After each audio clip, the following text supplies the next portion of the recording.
আর ততদিন অ্যালিসকে এখানেই থাকতে হবে। অ্যালিস এতে বিরক্ত হয়ে যায়। সময় কাটানোর জন্য তার মায়ের পুরনো ভিডিও ক্যাসেটগুলো দেখতে শুরু করে। তাতে দেখা যায় অ্যালিসের মা তাকে একটা সুন্দর পুতুলের মতো ফিট আর পারফেক্ট রাখার জন্য জোর করে ডায়েট করাতো, চেঁচামেচি করতো আর মানসিকভাবেও অ্যালিসের উপর টর্চার করতো।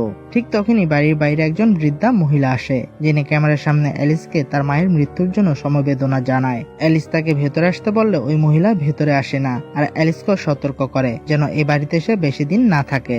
এখানে অদ্ভুত কিছু একটা আছে। অ্যালিস বাইরে বেরিয়ে দৌড়ে গিয়ে সেই মহিলাকে থামানোর চেষ্টা করে, কিন্তু মহিলা ততক্ষণে গাড়ি নিয়ে সেখান থেকে চলে যায়। অ্যালিস ফিরে আসার আগে হঠাৎ করে যেন সেই প্রাণীটা চুপি চুপি বাড়ির দরজা ভেতর থেকে বন্ধ করে দেয়। ফলে অ্যালিস বাইরে বৃষ্টিতে আটকা পড়ে যায়। নিজেকে বৃষ্টি থেকে বাঁচাতে অ্যালিস একটা শেডের নিচে গিয়ে দাঁড়ায়, কিন্তু বৃষ্টি থামার পর তার কানে হঠাৎ বিপ বিপ শব্দ আসতে থাকে। সেই শব্দ অনুসরণ করে সে বাড়ির কাছে এক জায়গা খুঁজে পায়, যেখানে একটা কুকুরের কলার পড়েছিল এবং ওই কলারের আশেপাশে কিছু অদ্ভুত নখের ছাপও ছিল।